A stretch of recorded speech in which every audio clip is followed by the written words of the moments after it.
When her name lit up my phone, I almost dropped it.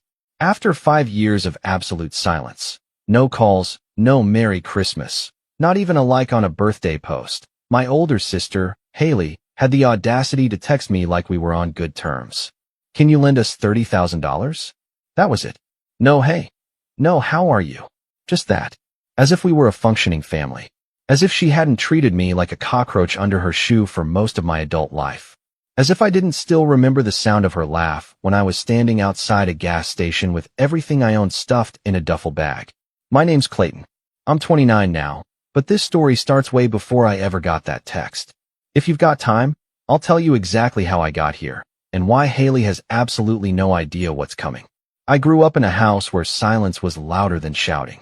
My dad passed away when I was 6, and from that moment on, Mom checked out emotionally. She did the bare minimum: meals, school forms, the occasional dentist appointment, but affection? Support? Forget it. And Hailey, being 7 years older, took full advantage of that vacuum. She was the golden child, valedictorian, star of the swim team, and the apple of my mother's eye. Me? I was the weird, quiet kid who liked books and computers. I was too sensitive and too soft, apparently. If I cried, I was dramatic. If I got mad, I was disrespectful. But if Hailey flipped out, Mom would say, "She's under a lot of pressure." I learned pretty early not to expect fairness. Hailey had a talent for turning people against me without ever raising her voice. She'd smile sweetly while twisting the knife. When I was 14, I saved up for weeks to buy a used tablet off Craigslist. It wasn't anything special, but it was mine. The next day, it was gone. Mom claimed I probably lost it, and Hailey said, "Clayton's always misplacing things." 2 years later, I found it in her old swim bag when we were moving houses. When I confronted her, she smirked and said, "Oh, that? I thought it was just lying around." No apology, no guilt. And Mom just sighed and said, "Let's not start something." I eventually stopped confronting her about anything. By the time I was 19, I couldn't take it anymore. The house felt like a prison where I was the only inmate. I tried college for a semester, but tuition was a beast and financial aid barely scratched the surface. I dropped out and picked up a job at a hardware store to get by. Hailey was off at grad school, fully funded by Mom's savings, even though there wasn't any money for me to go to college. I never hated her. Not then. I just figured some people were born lucky, and I wasn't one of them. Things got worse in my early 20s. I had a string of bad luck. A stolen car, a cheap landlord who refused to fix a gas leak, which made me sick for weeks, and then the final blow: my roommate bailed on rent without notice. I couldn't make up the difference in time, and just like that, I was homeless. Not sleeping on a friend's couch homeless. Actual homeless. For a few weeks, I lived out of my car, when I had one. When it got towed, thanks to unpaid tickets I couldn't afford, I started bouncing between shelters and the occasional 24-hour diner if I had a few bucks. I didn't tell anyone. Not because I was ashamed, but because I knew what they'd say. But one night, around midnight, I saw someone familiar step into the all-night grocery store I was warming up in. Hailey. She was wearing heels, designer jeans, and a trench coat that probably cost more than I'd made that entire month. She didn't see me at first. I looked rough, thin, bearded, layers of mismatched clothes. But when she finally recognized me, she froze. I gave her a small nod, like, "Yeah, it's me." Before I could even open my mouth, she laughed. Not a shocked laugh. Not an awkward laugh.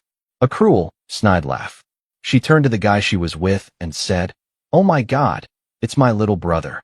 What, are you going for the hobo chic look now?" I didn't say anything. Just stared at her. She didn't stop. "You always liked playing the victim. Now you're fully committed, huh?" Her boyfriend, or whatever he was, awkwardly chuckled. I wanted to scream. To throw something. To ask her how she could be so heartless. But I just stood there, silent, and let her walk past me like I was trash. That was the last time I saw her. Until last week. The text came out of nowhere, just as I was finishing a project for my company. I run a small web design business now, solo, but profitable. Took me years to build. I live in a modest but cozy house just outside the city. Nothing flashy. I don't post on social media. I don't flaunt my success.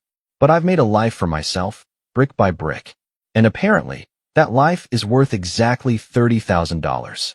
I stared at the message for a long time. "Can you lend us $30,000? No explanation. No context. Just a number. And the gall to say us, like I owed both her and whoever she was with. I didn't respond right away. I couldn't. I was shaking, not from anger, but something deeper. I thought I'd buried all those old wounds, but they came roaring back. I paced the room for hours, replaying everything in my mind. The tablet, the mocking laughter, the night in the grocery store. And now she wanted my help? No, this wasn't going to be that kind of story. She had no idea who I'd become, and I had no intention of being the bigger person. But I needed more information. I had to understand what was going on. So I texted back. Hi, Hailey. Long time. What's the $30,000 for? What came next was a flood of desperation, guilt-tripping, and twisted revisionist history that made my jaw drop. When Hailey's next message came in, it was so long my phone split it into 3 bubbles. The tone had shifted. She was suddenly warm, almost apologetic, trying to bury the past under a thick layer of faux sentimentality. I know this is out of the blue, Clayton, but I didn't know who else to turn to. We're in a really difficult spot. I didn't want to reach out like this, but we've exhausted all our options. It's not just for me. It's for my daughter. Please just hear me out. That last part stopped me cold. She had a kid? Since when? I blinked at the message, then stared at the ceiling for a while. I hadn't heard a word about Hailey's life since that night at the grocery store. For all I knew, she'd moved to another country. She certainly never made an effort to tell me anything. And now she was dropping the "I'm a mom" card, hoping it'd unlock some hidden brotherly instinct. It almost worked. Almost. But before I responded, I needed to know what I was walking into. So I did what any half-sane person with Wi-Fi would do. I looked her up. Social media was scarce. Her old Instagram had gone dark years ago. But LinkedIn? Oh, that was still active. She was listed as freelance consultant at some generic-sounding agency. Her bio was vague. Lots of buzzwords. No actual information. A little more digging, and I found an old baby shower photo on her best friend's Facebook page. Caption: Can't believe Hailey's gonna be a mom. That post was from 3 years ago. So, she had a toddler now. Still didn't explain the $30,000. I replied, I didn't know you had a daughter. What's going on? 10 minutes later, she hit me with the full sob story. Her husband, Kyle, had lost his job. They were 6 months behind on mortgage payments. Their credit cards were maxed out. She was working part-time, but it barely covered groceries. And the cherry on top? Their daughter, Aria, needed dental surgery that wasn't fully covered by insurance. Hailey claimed they were weeks away from losing their house. And then came the emotional bait. Clayton, I know we haven't talked in a long time, but I've changed. I really have. I wish I could take back how I treated you. I was young and stupid and jealous. You were always so smart and creative, and I guess I resented that. But I'm not that person anymore. Please don't let my past mistakes hurt Aria. It was almost convincing. Almost. But here's the thing about emotional bait. It only works if you're not already drowning in the memories of being treated like garbage. And the more I thought about it, the more the old footage started playing in my mind on a loop. I was 10 when I realized that Mom didn't love us the same way. Maybe not even at all. Hailey would get extra chicken nuggets. Hailey got to skip chores if she had a busy week. When I scraped my knee, Mom told me to walk it off. When Hailey twisted her ankle in gym class, Mom picked her up early and took her out for frozen yogurt. I kept my head down, thinking maybe I just needed to try harder, get better grades, be less of a burden. But nothing changed. I remember once, just once, I got a perfect score on a math test. I ran home, paper in hand, so excited to show them. Hailey looked at it, rolled her eyes, and said, "Took you long enough." I did that in 7th grade. "Mom," she said, "well, that's what you're supposed to do." That was it. No, I'm proud of you. No smile. Just a pat on the head and back to scrolling through her phone. By the time I was 17, Hailey had basically turned me into the family punching bag. If something went missing, it was my fault. If Mom was stressed, it was because of me. If Hailey's boyfriend dumped her, it was because you're always moping around the house like a loser, and it's depressing. The worst part? I believed them. For years, I internalized that I was the problem, that I wasn't trying hard enough, that if I just fixed me, maybe things would be okay. But the illusion shattered the summer after high school. I'd been working 2 part-time jobs to save up for a laptop so I could take online courses. I wasn't going to college. I couldn't afford it, but I figured I could still learn something. Maybe build a portfolio. Maybe escape. That summer was brutal. I'd leave the house at 6 a.m. for a landscaping job, get home by 2, nap for an hour, then head to a diner where I washed dishes until midnight. My hands were cracked from chemicals and sunburned from the heat. I was exhausted, but every paycheck brought me closer to that laptop. Then, one day, I came home and it was gone. I thought maybe Mom had moved it. Maybe Hailey had borrowed it. But when I asked, Mom looked confused. What laptop? The one I bought. The MacBook. I left it on the desk. She blinked. Oh, that. Hailey needed it for a trip. She said you were fine with it. I felt my stomach drop. What trip? She's going to Barcelona with her boyfriend. He surprised her. Isn't that sweet? I couldn't speak. I just stood there, mouth open, while Hailey strolled in from the hallway, flipping through travel documents.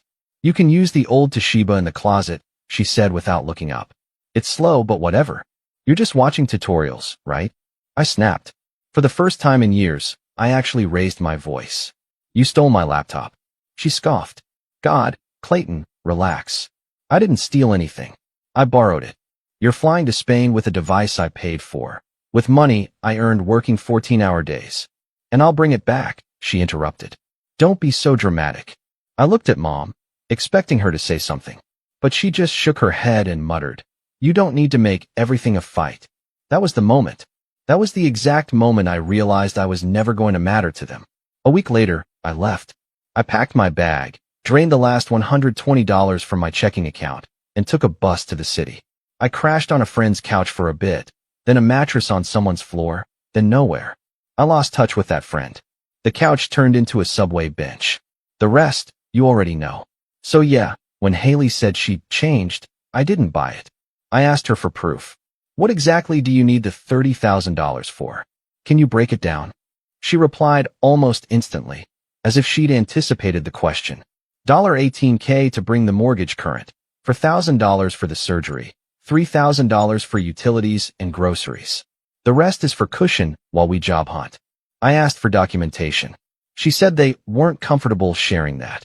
I asked what Kyle did before he lost his job. She dodged it. I asked what she was doing for income. She said she was working on some things and trying to get a brand partnership. I could feel my stomach twisting. Not out of guilt, out of anger. The same old entitlement, wrapped in a new costume. She still thought she could guilt me into saving her. Still assumed I'd roll over the second she dangled some half-hearted apology in front of me. I didn't respond for 2 days. She messaged again. This time, colder. Clayton, I'm serious. I wouldn't be asking if it wasn't urgent. You can help us. You just don't want to. That one hit a nerve. She was right. I could help. I had more than enough in my savings to float them. I'd worked hard, invested smart, lived modestly. I was in a position to make that kind of loan. But she was also dead wrong. It wasn't that I didn't want to help. It was that I refused to be her doormat again. And that's when I knew what I had to do. She thought she was texting the same little brother she used to bully into silence. The one who folded at every snide remark, every guilt trip. But that version of me was long gone. And if Hailey wanted to see what I'd become, well, I was happy to show her. She just wouldn't like what came next. Rock Bottom doesn't feel like the movies. There's no dramatic background score, no big moment of clarity. Just a slow, gnawing ache in your chest that never quite goes away. You stop keeping track of days because they all look the same. You stop hoping someone will come looking for you, because eventually, you understand, no one's coming. For me, Rock Bottom was a cold Tuesday morning, 3 weeks after my car got towed. I remember because the McDonald's by the train station had just stopped serving breakfast, and I hadn't eaten in 2 days. I stood outside with my hands buried in my jacket pockets, trying to make the few coins I had feel like more than they were. I'd been sleeping behind a storage facility on 6th Street. There was a little alley no one bothered with, and the trash bins there didn't smell as bad as the ones in the next block. My bed was a flattened cardboard box and an old curtain I'd found in a dumpster. Glamorous, I know. Some nights, I convinced myself this was temporary, that I was in some underdog movie, and this was just the montage before the rise. But most of the time, I didn't even think of myself as a person anymore. Just another shape on the sidewalk. It took me months to crawl out of that place. Not because I was lazy or lacked ambition, but because when you've been stripped of everything, money, shelter, dignity, it's hard to believe you deserve anything better. No one gave me a roadmap. There was no sudden stroke of luck. What I had was a library card. The main city library opened at 9 a.m., and it became my sanctuary. Warm, quiet, and, most importantly, free Wi-Fi. I'd sit at the far corner, near the outlets, and scroll through job boards. I applied to everything: dishwashing, warehouse labor, janitorial work. Most didn't call back. A few did, but once they saw my ID listed no permanent address, the offers vanished. Eventually, I caught a break. A small, family-owned print shop near downtown needed someone to clean and close up in the evenings. The owner, Peter, was in his late 60s and didn't care about my background as long as I showed up on time and didn't steal toner. He paid me under the table, minimum wage, cash in hand. It wasn't much, but it was something. More importantly, he let me use the computer in the back when the shop was closed. That changed everything. I used those quiet hours to teach myself HTML and CSS, then JavaScript, then WordPress. Every tutorial I could find, every forum thread, every YouTube video. I consumed it like it was oxygen. My brain, starved for stimulation for so long, lit up with every new concept I learned. I started rebuilding something that looked like confidence, something that felt like control. I'd always loved problem solving. Even as a kid, I could sit with a puzzle for hours. Web development felt like that, like untangling a knot one strand at a time. One night, Peter walked in early and found me halfway through designing a sample website for a fake coffee shop. I panicked, thinking he'd tell me to stop using his stuff. Instead, he looked at the screen for a moment, then said, "That actually looks pretty damn good." I blinked. "You think so?" He shrugged. "Better than what I paid my nephew to make for our business site. You want to try fixing ours?" I did. Spent the weekend revamping his cluttered 2007 nightmare into something clean, modern, and responsive. When he saw the finished product, he slipped me an envelope with 2 crisp $100 bills. "Tell people you built this. I'll vouch for you," he said. I must have stared at the money for a full minute before I nodded. That moment, that envelope, wasn't just payment. It was the first time in my adult life someone looked at me and saw potential. I used that project as my portfolio. Created a simple one-page site advertising myself as a freelance web designer. WordPress sites, landing pages, Shopify tweaks. I listed it all, even the things I was still learning. Then I posted it on Craigslist, Facebook groups, Reddit. And I got nothing. For weeks, not a single inquiry. But I didn't stop. I kept learning, kept refining, kept reaching out. Every morning, I cleaned the print shop. Every night, I built fake projects for fake clients to fill out my site. Then, finally, it happened. A yoga instructor named Sheila needed a new website for her studio. Her cousin had bailed halfway through the build. She'd seen my ad in a community Facebook group. "I don't have much of a budget," she warned. "I don't need much," I said. She paid me $200. I built the entire thing in 4 days, worked through the nights, triple-checked every link, optimized it for mobile, even made her a logo. She was so impressed she referred me to her friend, a wedding planner. That job led to another, then another. I reinvested every dollar. First, a real pair of shoes, then a used Chromebook. Then, finally, a tiny room in a boarding house. No kitchen, shared bathroom, but 4 walls and a lock. For the first time in over a year, I had an address again. It was like standing at the edge of a cliff and realizing there's a ladder behind you. I wasn't out of the canyon, not yet. But now I could climb. I didn't tell anyone from my old life. No calls to mom. No updates to Hailey. As far as they knew, I'd disappeared. And that suited me just fine. Because I wasn't building a comeback for their approval. I was building it for me. In 6 months, I had a full roster of clients. Small businesses, nonprofits, even a couple of e-commerce stores. I taught myself SEO, conversion copywriting, A/B testing. Started charging more. Outsourced some tasks to other freelancers. A year after moving into that boarding house, I moved out. Into my own place. It was a modest 1-bedroom on the edge of the city, creaky floors, drafty windows. But it had a working oven and a view of the skyline if you craned your neck out the bathroom window. It might as well have been a palace. I sat on the floor the first night and cried. Not because I was sad, but because I remembered. I remembered the girl in the trench coat laughing at me like I was invisible. I remembered watching my laptop fly to Barcelona in Hailey's designer tote bag. I remembered the silence from mom, the "let's not start something" every time I dared to speak up. And now I had keys. A bank account. clients who trusted me, a name in the local freelancer community. I even did a guest Zoom lecture at a community college's web design class. The professor had found my blog. I wasn't rich. Not yet. But I was stable, independent, free. And all of it, every ounce of it, came without a shred of help from my family. That's why Hailey's message hit me so hard. Because I'd done what they always said I couldn't. I survived. I thrived. And now they were the ones drowning. It would have been poetic justice to block her, walk away, and never look back. But the thing about healing is, it gives you the strength not just to survive the past, but to face it head on. And I wasn't done facing it. Hailey thought she was reaching out to a soft-hearted brother too kind to turn her down. But what she didn't realize was, I was finally ready to reply, not as the broken boy she remembered, but as the man they never saw coming. I didn't respond to Hailey's last message right away. After everything, after the fake warmth, the guilt tripping, the sudden urgency, it didn't sit right to give her what she was really asking for, a quick yes or no. She wasn't just asking for money. She was asking for access to my life again, for control, and I wasn't going to hand her either. Instead, I read her words again and again. You can help us. You just don't want to. That line told me everything I needed to know. Hailey hadn't changed.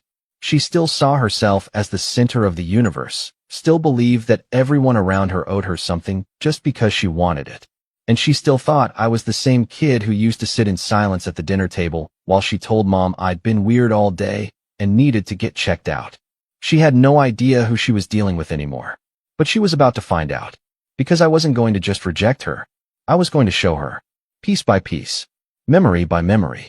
She was going to feel every moment she'd ever made me feel small, every betrayal, every dismissive laugh, every time she erased me from the family like I was a stain she couldn't scrub out.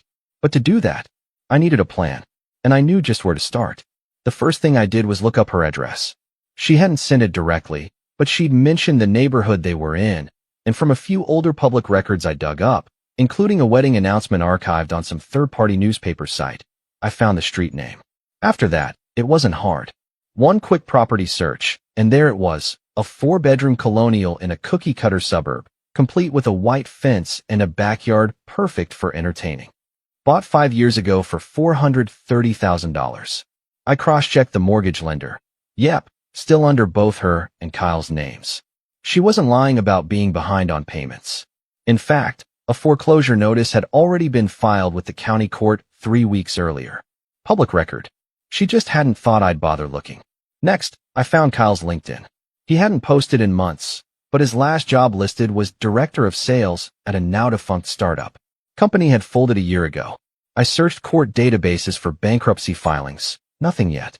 But they were circling the drain. Hailey had painted a picture of a struggling family who just needed one good push to get back on their feet. What I saw was a couple living way beyond their means, still pretending they were upper middle class while the floor crumbled under them. And that made something crystal clear to me. They didn't need help. They needed consequences. I reached out to someone I hadn't spoken to in over 4 years, Brandon. Brandon was my one real friend from high school.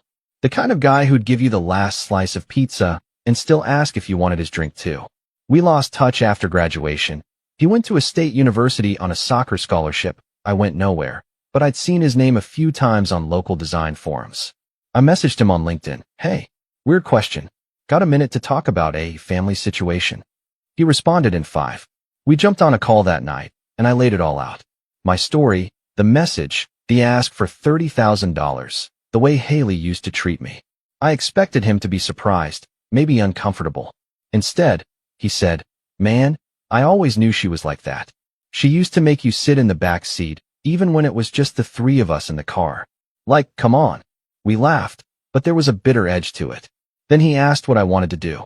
And I told him, I want to make her ask the wrong person for help. I want her to walk into a trap with her eyes wide open. And I want her to realize that the little brother she stepped on all those years ago, he built the floor she's standing on. He whistled through his teeth. All right, Lex Luthor. I'm in. We got to work. First step, fake opportunity. Hailey was desperate. Desperate people believe what they want to believe. So I gave her a reason to hope. I sent her a message the next morning. I've been thinking about your situation. I can't just hand you $30,000, but I might be able to offer something better. Let me call you later today. She replied within 5 minutes. Yes, Please. I'll make time. Of course she would. When we got on the phone, I kept my voice calm. Warm, even. The way you talk to someone you hadn't seen in years, but were willing to forgive. I played my part perfectly.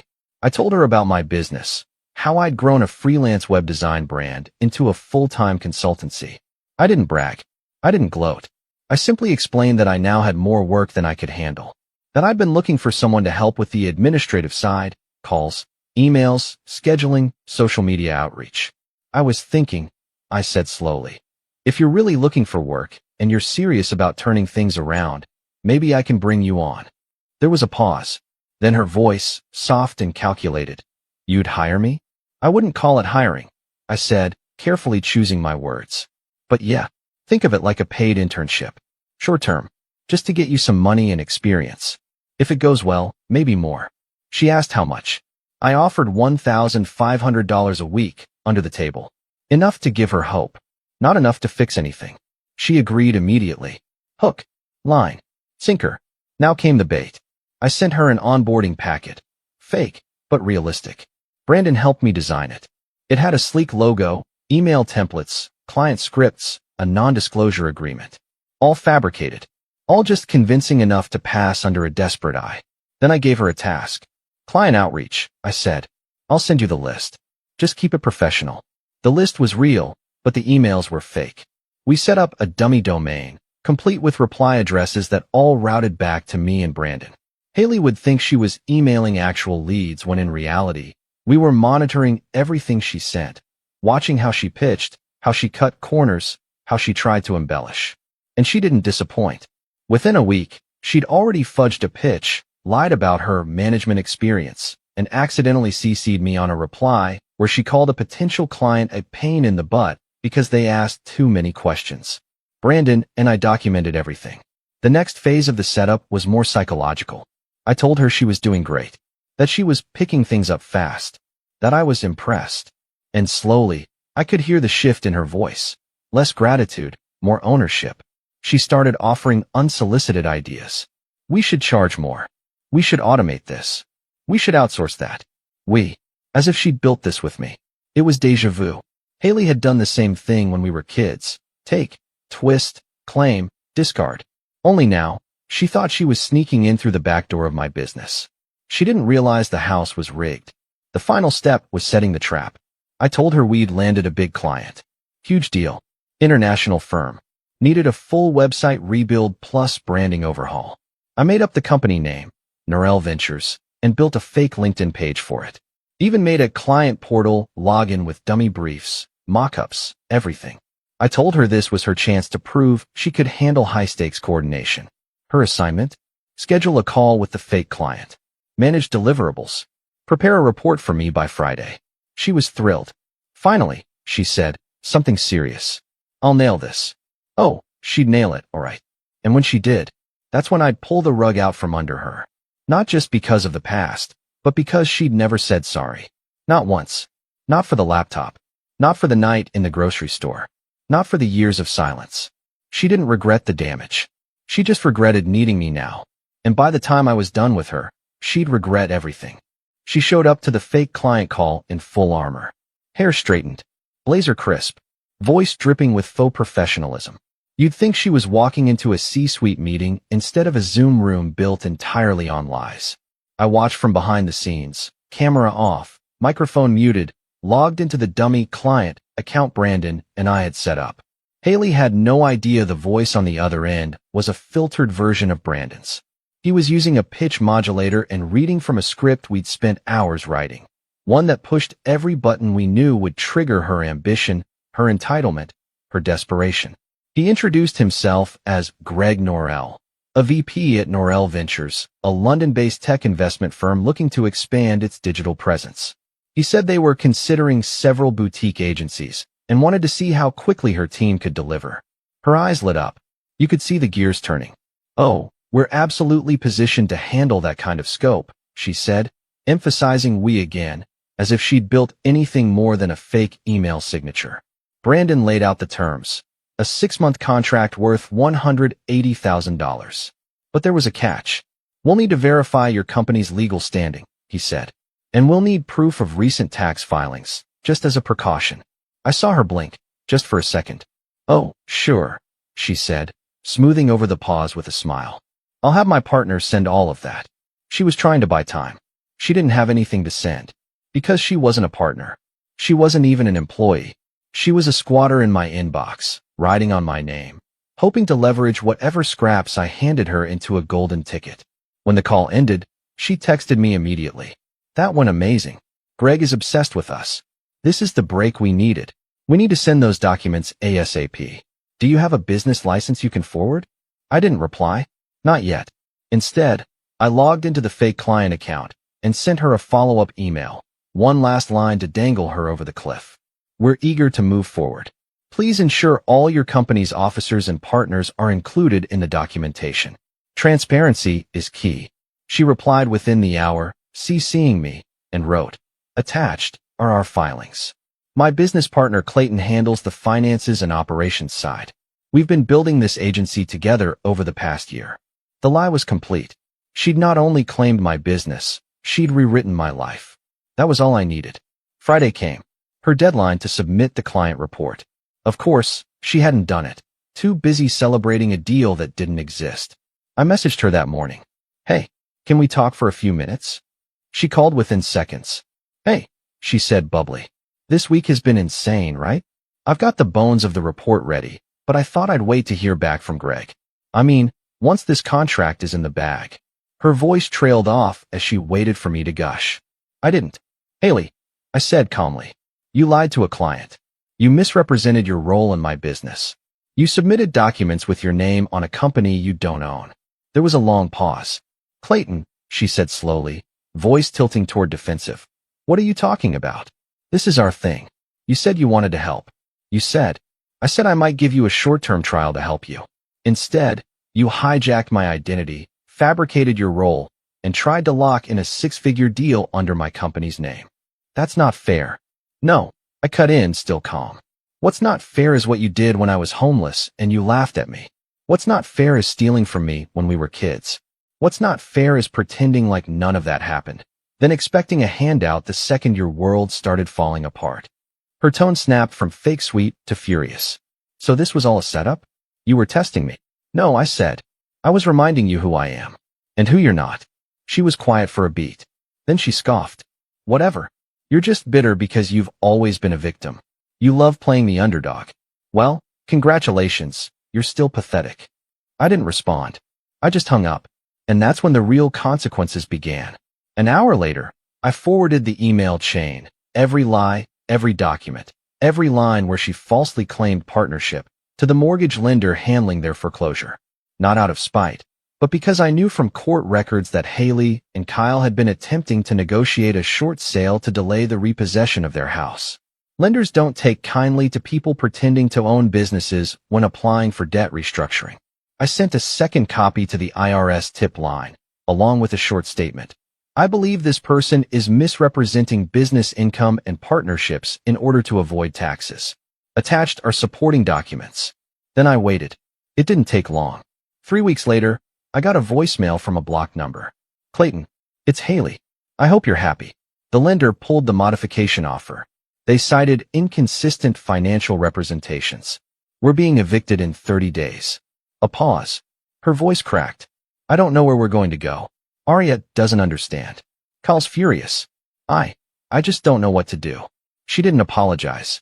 Not once. I deleted the message. The fallout wasn't public, but it was devastating in its silence. She vanished from social media.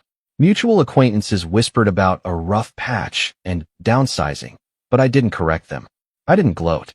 I didn't need to, because I had something better than applause. I had peace. And in that peace, I thrived. The fake Norel Ventures project became the blueprint for a real high-ticket client I landed months later. Word spread. My business grew. I moved into a better apartment. One with a real balcony, a washer-dryer, and a little nook for morning coffee. I even got a rescue dog, a little mutt with crooked ears I named Pixel. And every now and then, I'd think about that night in the grocery store. About her laughter.